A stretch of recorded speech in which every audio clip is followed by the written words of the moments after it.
Hello बच्चे parties, कैसे हैं आप सब लोग। Welcome back to my YouTube channel RC classes, जहां पे लर्निंग होगी फन के साथ आपकी अपनी बायोमेंटर ऋतु चौहान के साथ। सो आई होप आपकी पढ़ाई अच्छी चल रही होगी, आपको मेरे सारे लेक्चर्स पसंद आ रहे हैं।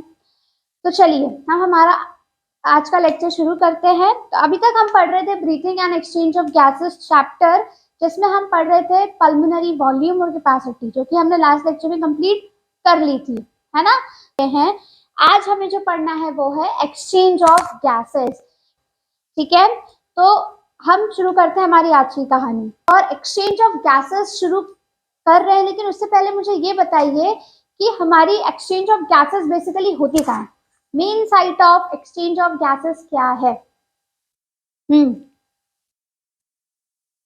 तो देखो, हमारी एनसीईआरटी बोलती है कि जहां main site of exchange of gases है वो है आपकी एल्वेलाई, जहां पे आपकी मेन एक्सचेंज ऑफ गैसेस होती है। Main site of exchange of gases क्या है? आपकी एल्वेलाई।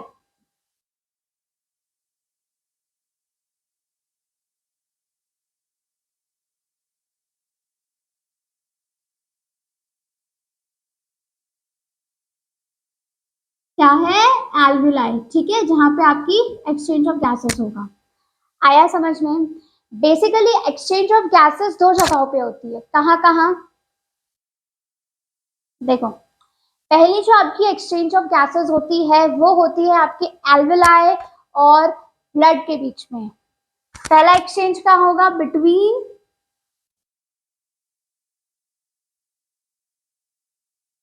एल्वेलाई एंड ब्लड, है ना।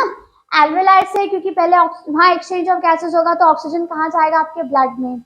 ठीक है, और दूसरा एक्सचेंज ऑफ गैसेस कहाँ होता है? तो दूसरी होगी बिटवीन योर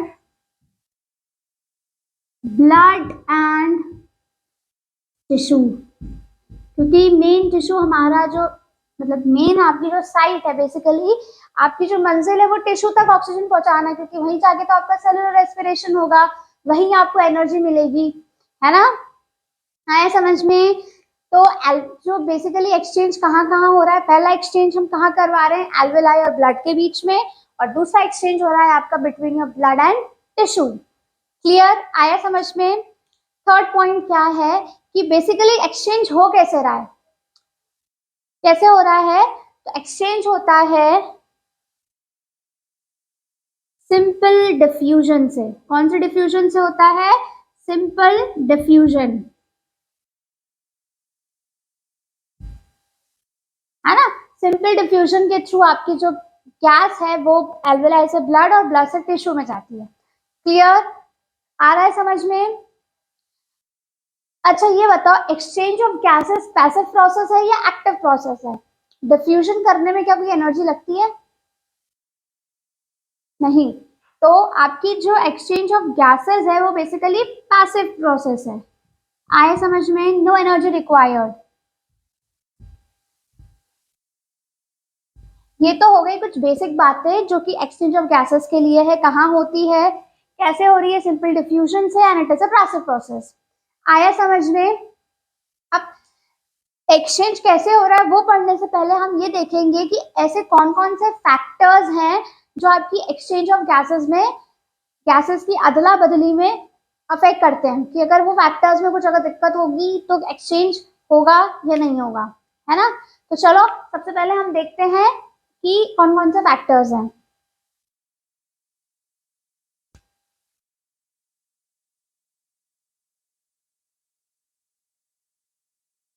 फैक्टर्स affecting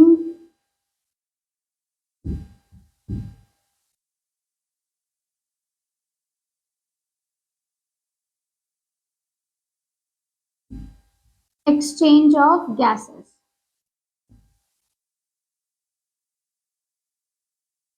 कि गैसेस की अदला बदली में कौन कौन से फैक्टर्स हैं जो अफेक्ट करते हैं। तो देखो, सबसे पहला जो आपका फैक्टर है वो होता है पार्शियल प्रेशर।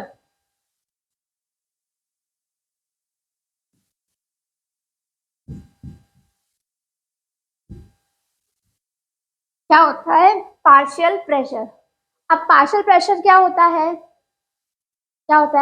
देखो पूरी जो मिक्सचर ऑफ गैसेस होती है, देखो आपको पता है कि एटमॉस्फेयर में जो एयर होती है वो मिक्सचर ऑफ गैसेस होती है, उसमें ऑक्सीजन होता है, उसमें कार्बन डाइऑक्साइड होता है, उसमें नाइट्रोजन होता है ना, उसमें आपकी और बहुत सारी गैसेस होती है, राइट। तो मिक्सचर ऑफ गैसेस में तो उसका एक अपना खुद का प्रेशर होता है ना, उस मिक्सचर का अपना खुद का प्रेशर होता है, लेकिन उस पूरे प्रेशर में, उस पूरे मिक्सचर में जो एक एक गैस है उनका अपना खुद का जो इंडिविजुअल प्रेशर होता है उसे हम बोलते हैं पार्शियल प्रेशर। मतलब ये है कि मान लो ये मैंने पूरी एटमॉस्फेरिक एयर इसमें भर दी, इसमें आपके पास ऑक्सीजन है, इसमें आपके पास नाइट्रोजन मिक्स है, इसमें आपके पास कार्बन डाइऑक्साइड मिक्स है, इसमें हीलियम है, right. You have various kinds of gases in this mixture. इस पूरे मिक्सचर का, इस एटमॉस्फेरिक प्रेशर का आपका पार्शियल प्रेशर कितना था, 760 होता है mmHg में, 1 atm is equals to 760 mmHg। तो ये इस पूरे मिक्सचर का प्रेशर है, लेकिन इस पूरे मिक्सचर के प्रेशर में इन सब गैसेस का अपना खुद का भी तो प्रेशर होगा, इनका खुद का पार्शियल प्रेशर होगा, इसका अपना पार्शियल प्रेशर होगा, कार्बन डाइऑक्साइड का अपना पार्शियल प्रेशर होगा। तो ये जो इनका जो प्रेशर है इन्हें हम बोलते हैं partial pressure. Pressure of an individual gas in a mixture, आया समझ में, ये होगा पार्शियल प्रेशर। अच्छा, पार्शियल प्रेशर हम देखो, फॉर एग्जांपल मैं आपको कैलकुलेट करके बताती हूँ कि हम पार्शियल प्रेशर कैलकुलेट कैसे करते हैं। देखो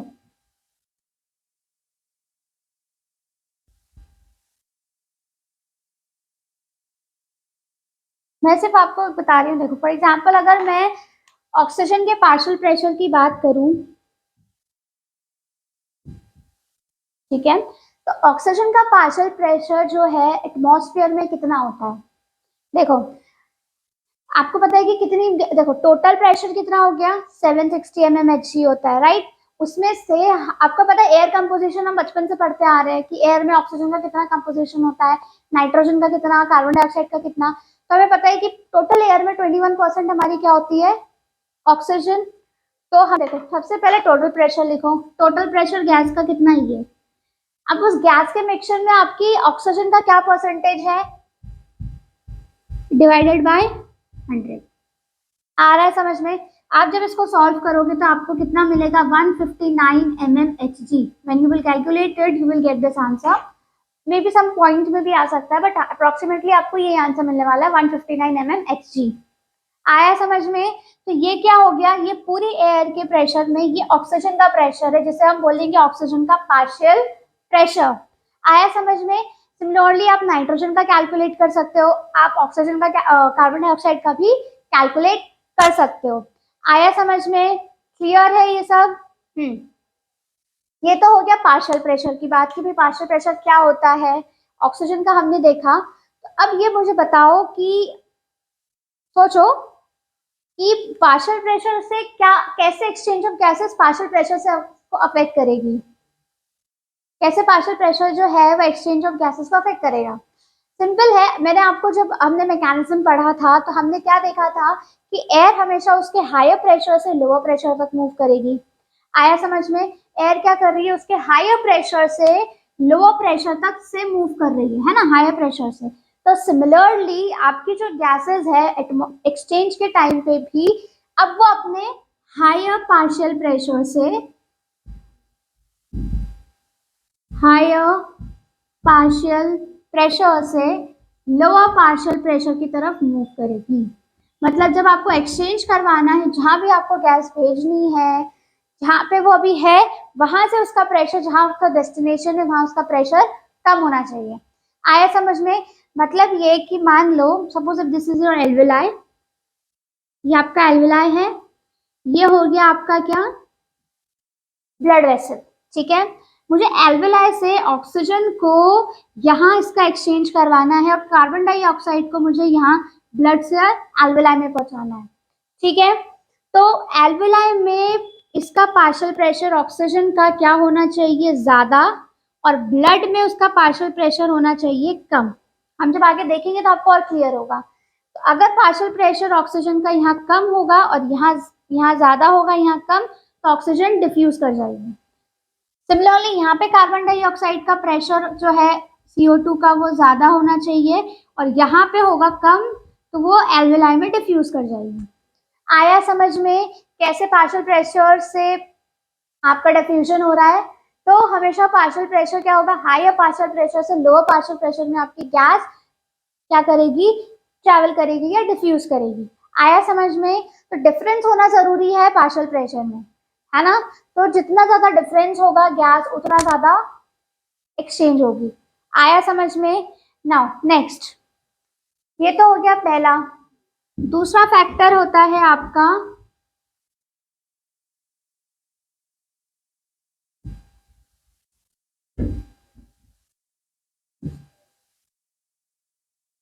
सेकेंड है,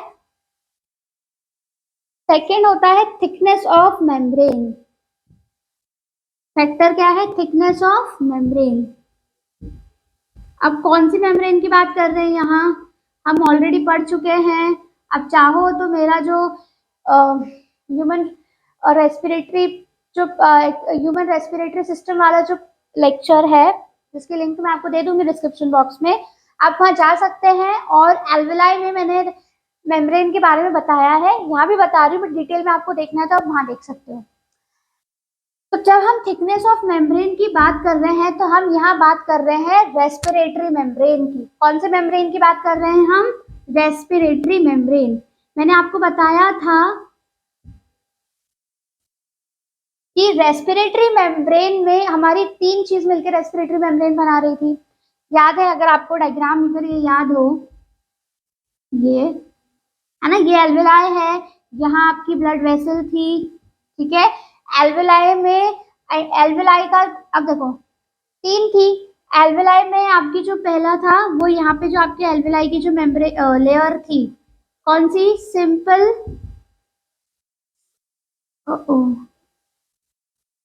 सिंपल स्क्वाइमस एपिथेलियम। यहाँ थे आपके बेसमेंट सब्सटेंस और यहाँ था आपका एंडोथेलियम। क्या था? एंडोथेलियम। एंडोथेलियम भी क्या है आपका? सिंपल स्क्वाइमस एपिथेलियम ही है ना? जहां जहां एक्सचेंज होगा वहां सिंपल स्क्वाइमस एपिथेलियम होगा। आया समझ में? तो इन तीनों को मिला के हमने क्या बोला था? रेस्पिरेटरी मेम्ब्रेन, राइट बोला था। तो हमने ये पढ़ा था कि रेस्पिरेटरी मेम्ब्रेन की जो थिकनेस होनी चाहिए वो कितनी होनी चाहिए? कितनी? रेस्पिरेटरी मेम्ब्रेन की जो थिकनेस होनी चाहिए वो क्या होनी चाहिए? लेस देन 1 mm, 1 मिलीमीटर से भी कम, जो कि हमारी एनसीईआरटी में क्लियरली लिखा हुआ है कि इसे ऐसा जो डायग्राम बना हुआ है आपके एनसीईआरटी में उसके जस्ट साइड वाले पैराग्राफ में कि रेस्पिरेटरी मेम्ब्रेन की थिकनेस लेस देन 1 mm होनी चाहिए। जितनी ज्यादा पतली मेम्ब्रेन होगी एक्सचेंज उतना ज्यादा होगा, क्योंकि गैस उतनी इजिली डिफ्यूज कर पाएगी। आया समझ में? क्लियर? नेक्स्ट,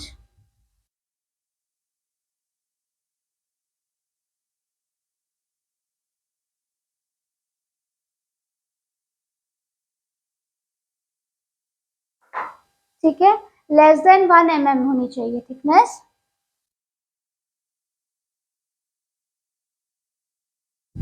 ठीक है, अब बात करते हैं तीसरा जो फैक्टर है वो है आपकी सॉल्युबिलिटी। क्या है? सॉल्युबिलिटी। गैस जितना ज्यादा सॉल्युबल होगी आपके किसमें? ब्लड प्लाज्मा में, क्योंकि सॉल्युबिलिटी का plasma is a liquid liquid part, तो जो ब्लड का प्लाज्मा होता है उसमें जितनी ज्यादा वो घुलेगी उतनी ज्यादा डिफ्यूज कर पाएगी। देखो डिफ्यूजन कैसे होता है? जब एयर में है ना गैस जो है जब आपके आसपास मिक्स हो जाती है अच्छे से, जब वो मिक्स होगी तो वो उतनी ज्यादा इजीली डिफ्यूज हो पाएगी। आ रहा है समझ में? तो ये होता है कि सॉल्युबिलिटी में क्या होगा कि ब्लड प्लाज्मा में, किसमें? ब्लड प्लाज्मा में, एक मिनट, नॉट इन, हम सॉल्युबिलिटी किस में बात कर रहे हैं? ब्लड प्लाज्मा में। तो सॉल्युबिलिटी कहाँ होनी चाहिए? In blood plasma. Blood plasma में जितनी ज्यादा एयर घुलेगी वो उतना ज्यादा डिफ्यूज करेगी। मतलब ये होता है ना कि मान लो फ्रेंड सर्कल में बात कर रहे हैं, तो फ्रेंड सर्कल में आप जितना ज्यादा घुला घुलो घुलो मिलोगे आपस में, उतनी ज्यादा अपनी बातें जो आपकी पर्सनल बातें होती है वो आपको शेयर कर पाते हो। जितनी ज्यादा अच्छी फ्रेंडशिप होगी आप उतनी ज्यादा बातें जो है वो आप शेयर करोगे। तो बस यहाँ पे वही है, जितनी ज्यादा वो एयर जो है ब्लड प्लाज्मा में घुलती जाएगी, सॉल्युबल होगी, उतनी ज्यादा वो डिफ्यूज करेगी, है ना, उतना ज्यादा एक्सचेंज होगा। तो सॉल्युबिलिटी हमेशा क्या होनी चाहिए आपकी, ज्यादा। मतलब ये कि एक्सचेंज ऑफ गैसेस के लिए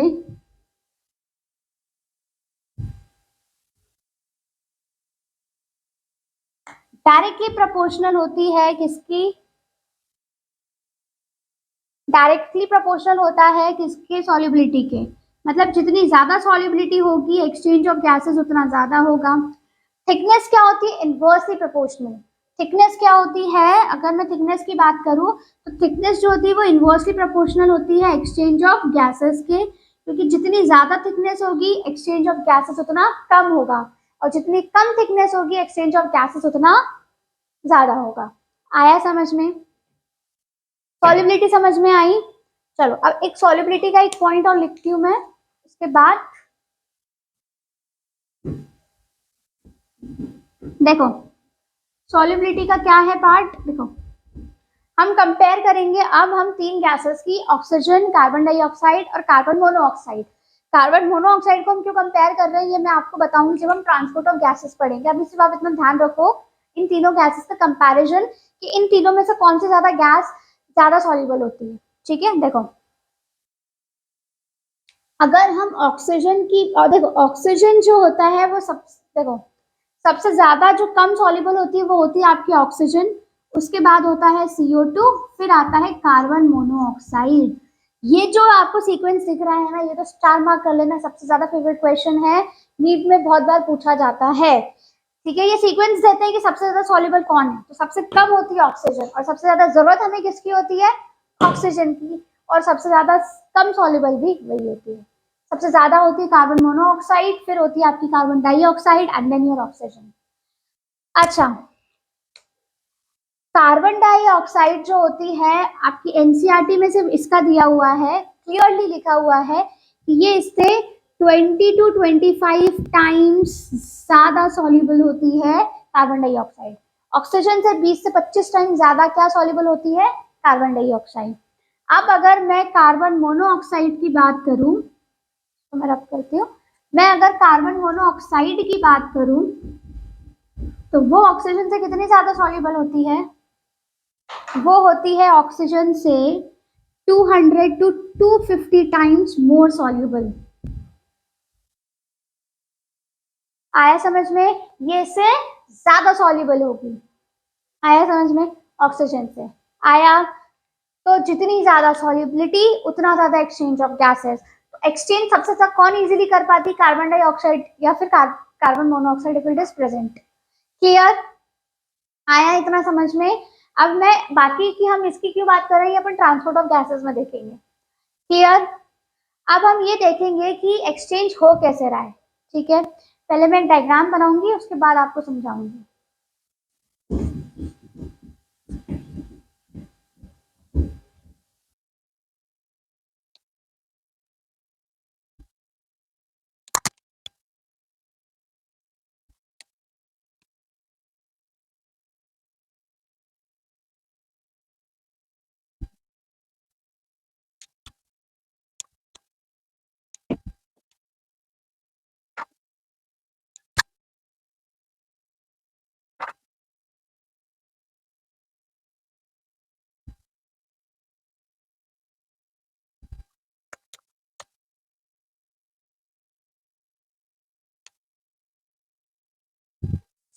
ये डायग्राम है, चलो अपन पहले इसकी लेबलिंग करते हैं और समझते जाते हैं कि कैसे कैसे एक्सचेंज होगा। ठीक है, सबसे पहले दिस इज योर एल्वुलाई, या क्या है आपका ये एल्वुलाई, ये है आपकी पल्मोनरी वेन, क्योंकि आपको पता है पल्मोनरी वेन जो है एक ऐसी वेन है जो ऑक्सीजनेटेड ब्लड कैरी करती है, बाकी सब डीऑक्सीजनेटेड है ना। ये क्या है आपकी पल्मोनरी आर्टरी, तो अरे रे I am so sorry, this is your pulmonary artery, ये पल्मोनरी वेन, ठीक है।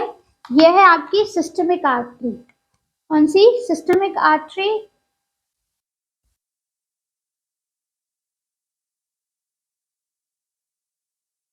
पूरा लिख देते हैं, चलो। This is your systemic when, ठीक है। ये है आपकी सिस्टमिक आर्टरी।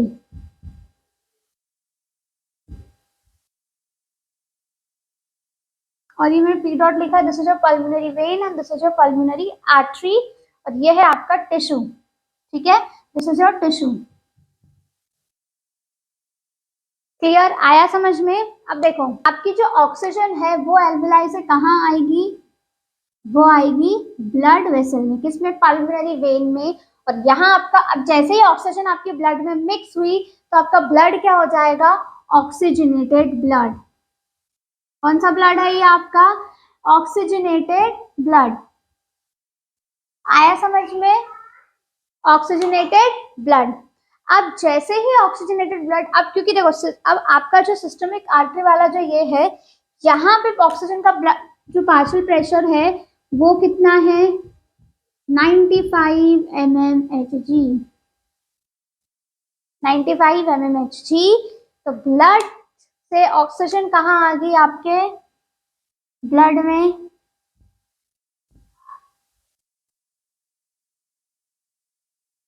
आया समझ में? कितना पार्शियल प्रेशर है? 95 mmHg। अब 95 कैसे? 104 था, अब 95 कैसे हो गया? तो भाई जब आपके जो ऑक्सीजन है, जब वो ब्लड वेसल में आई तो कुछ ना कुछ ऑक्सीजन यूटिलाइज भी तो हुआ। भाई हार्ट वर्क कर रहा है तो उसे एनर्जी तो चाहिए। हार्ट ने नहीं किया यूटिलाइजेशन? क्या हार्ट ने यूटिलाइज नहीं किया? हार्ट के पास टिश्यू नहीं है? हार्ट भी तो ऑक्सीजन को यूटिलाइज करेगा, तो ऑक्सीजन कम हो जाएगा तो उसका पार्शियल प्रेशर भी ऑटोमेटिकली कम हो जाएगा। आया समझ में? तो यहाँ से अब ऑक्सीजन कहाँ जाएगी? देखो, पहला आपका एक्सचेंज कहाँ हुआ? बिटवीन एल्वेलाई एंड ब्लड हो गया, ब्लड में आ गई। ब्लड से कहाँ गई? अब आएगी आपके टिश्यू के पास। आया समझ में? टिश्यू के पास आएगी तो टिश्यू में जो ब्लड का ऑक्सीजन का जो पार्शियल प्रेशर होता है वो होता है आपका 40 mmHg। कितना होता है? 40।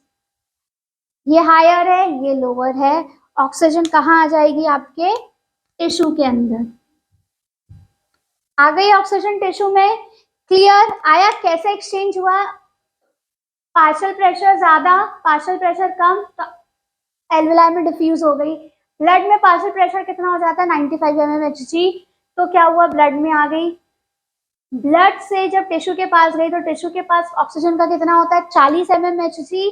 तो ब्लड से कहाँ आ जाएगी? टिश्यू के पास। आया समझ में? टिश्यू में आ गई तो आपको पता ही आगे की क्या होगी? सेलुलर रेस्पिरेशन होती है। ये बातें हम बाद में करेंगे। ऑक्सीजन का आपको ट्रांसपोर्ट समझ में आया कि ऑक्सीजन का ट्रांसपोर्ट कैसे हो रहा है? क्लियर? आया कुछ? गया कुछ दिमाग में? नहीं गया? ये तो हो गई भाई हमारे ऑक्सीजन की बात। अब होती है कार्बन डाइऑक्साइड की बात। पार्शियल प्रेशर आया समझ में कि ऑक्सीजन ऐसे चला गया। अब हम करेंगे किसकी बात? कार्बन डाइऑक्साइड की। तो बोनी की रब करने की तो जरूरत है नहीं। अब देखो टिश्यू में इससे लिखते हैं ना, टिश्यू में कार्बन डाइऑक्साइड का जो पार्शियल प्रेशर होता है वो कितना होता है? 45 mmHg। कितना होगा? 45 mmHg होता है। वेयर एज जो आपका सिस्टमिक वेन होता है, यहाँ पे आपके कार्बन डाइऑक्साइड का पार्शियल प्रेशर होता है 40 mmHg। आया समझ में? कितना होता है? 40 mmHg। आया समझ में? टिश्यू में पार्शियल प्रेशर ज्यादा है, ब्लड के पास कम है, क्योंकि ब्लड ने, तो अब टिश्यू क्या करेगा? आपने उसको ऑक्सीजन दिया तो रिटर्न गिफ्ट में वो कार्बन डाइऑक्साइड देगा। ब्लड में डाला, हायर प्रेशर से लोअर पार्शियल प्रेशर में मूव कर गया कार्बन डाइऑक्साइड। आपने क्या दिया? ऑक्सीजन। रिटर्न गिफ्ट में उसने कार्बन डाइऑक्साइड दिया। तो ये जो ब्लड है ये हो जाएगा डीऑक्सीजनेटेड ब्लड। कौन सा ब्लड हो गया ये? Deoxygenated blood. और डीऑक्सीजनेटेड ब्लड में आपको पता है ऑक्सीजन तो कम है, तो ऑक्सीजन का पार्शियल प्रेशर यहाँ पे कितना होता है? 40 mmHg।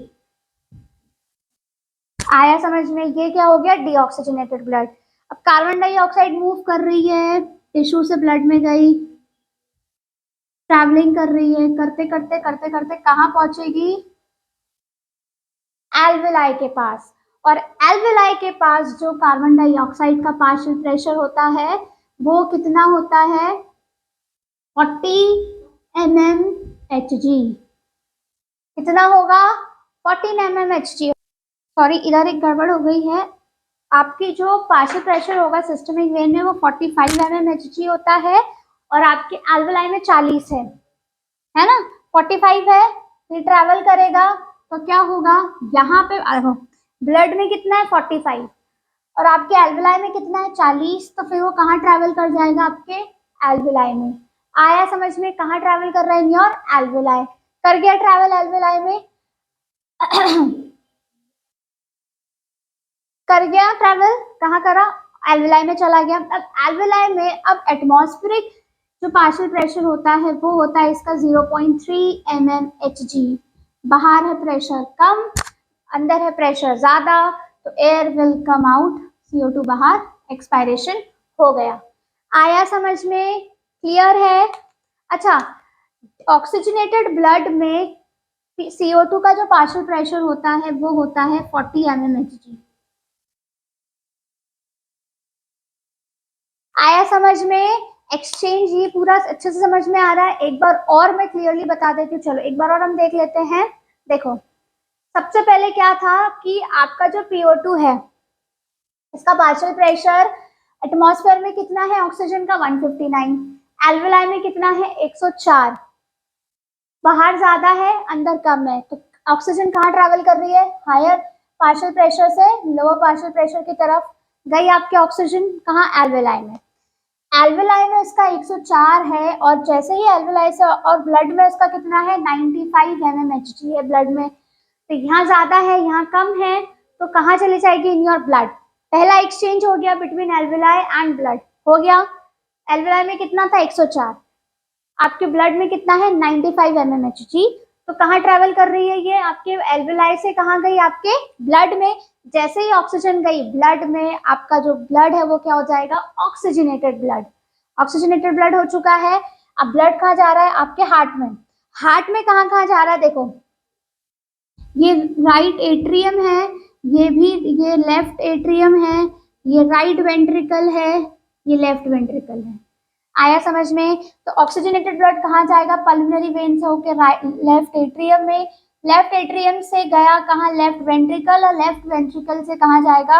आपके सिस्टमिक आर्टरी में गया। अब यहाँ से जब वो आया तो यहाँ क्या हुआ? ब्लड में तो 95 है उसका पार्शियल प्रेशर, टिश्यू में हो गया कम, 40। तो कहाँ चला जाएगा वो? ब्लड से टिश्यू में। तो हमारा दूसरा एक्सचेंज भी हो गया between your blood and tissue. आया समझ में? हमने ऑक्सीजन ला के किसे दे दी? टिश्यू को। अब भाई टिश्यू को कुछ दिया है तो टिश्यू को भी तो रिटर्न करना पड़ेगा। तो बदले में क्या होता है कि ब्लड, क्योंकि टिश्यू के पास है बहुत सारा कार्बन डाइऑक्साइड, और ये कार्बन डाइऑक्साइड आता कहाँ से है? ये जब रेस्पिरेशन होता है तो सेलुलर रेस्पिरेशन में मैंने आपको बताया था स्टार्टिंग वीडियो में कि इसका जो आपको चाहिए तो मैं इसकी लिंक जो है इस मेरे पहले प्रीवियस लेक्चर की वो भी इसमें मिल जाएगी, रेस्पिरेशन जिसमें मैंने प्रोसेस बताई थी कि जब वो टूटेगा तो किसमें टूटता है? आपका जो ग्लूकोज है, वाटर, कार्बन डाइऑक्साइड और एनर्जी एटीपी के फॉर्म में। तो कार्बन डाइऑक्साइड बनाई ज्यादा थी तो टिश्यू को हमने कुछ दिया है तो टिश्यू को भी तो रिटर्न में कुछ ना कुछ देना पड़ेगा। तो टिश्यू के पास कितना है प्रेशर कार्बन डाइऑक्साइड का? 45 mmHg। तो टिश्यू क्या करेगा? कार्बन डाइऑक्साइड किसको दे देगा? आपके ब्लड को। जैसे ही ब्लड में जाएगा कार्बन डाइऑक्साइड तो ब्लड क्या हो गया आपका? डीऑक्सीजनेटेड। ऑक्सीजन का पार्शियल प्रेशर कम हो गया। अब ब्लड ट्रैवल कर रहा है ब्लड के थ्रू, कहाँ गया? आपके राइट एट्रियम में, राइट एट्रियम से राइट वेंट्रिकल में, फिर पल्मोनरी आर्टरी से होते हुए कहाँ पहुंचा? आपके एल्वेलाई के पास वाले ब्लड वेसल में। एल्वेलाई में अब क्योंकि ब्लड में प्रेशर कितना है? 45, एल्वेलाई में कितना है? 40। तो कहाँ चला जाएगा ये आपका ब्लड वेसल से? कहाँ गया? एल्वेलाई में CO2। और एल्वेलाई में जाने के बाद आपका CO2 क्या होगा? देखो मैं यहाँ लिखती हूँ ऑक्सीजन,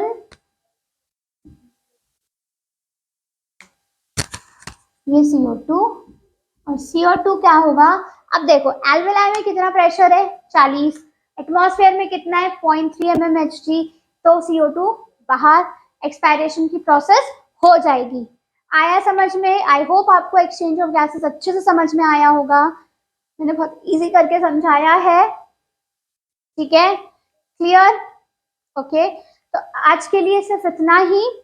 नेक्स्ट लेक्चर में हम पढ़ने वाले हैं क्या? ट्रांसपोर्टेशन ऑफ गैसेस, ठीक है? ओके, सो आई होप अगर आपको मेरे सारे लेक्चर्स पसंद आ रहे हैं, आपको मेरी वीडियोस पसंद आ रही हैं, तो मेरे चैनल को लाइक कीजिए, सब्सक्राइब कीजिए और जितना हो सके उतना शेयर कीजिए अगर आपको मेरी वीडियोस पसंद आ रही हैं तो।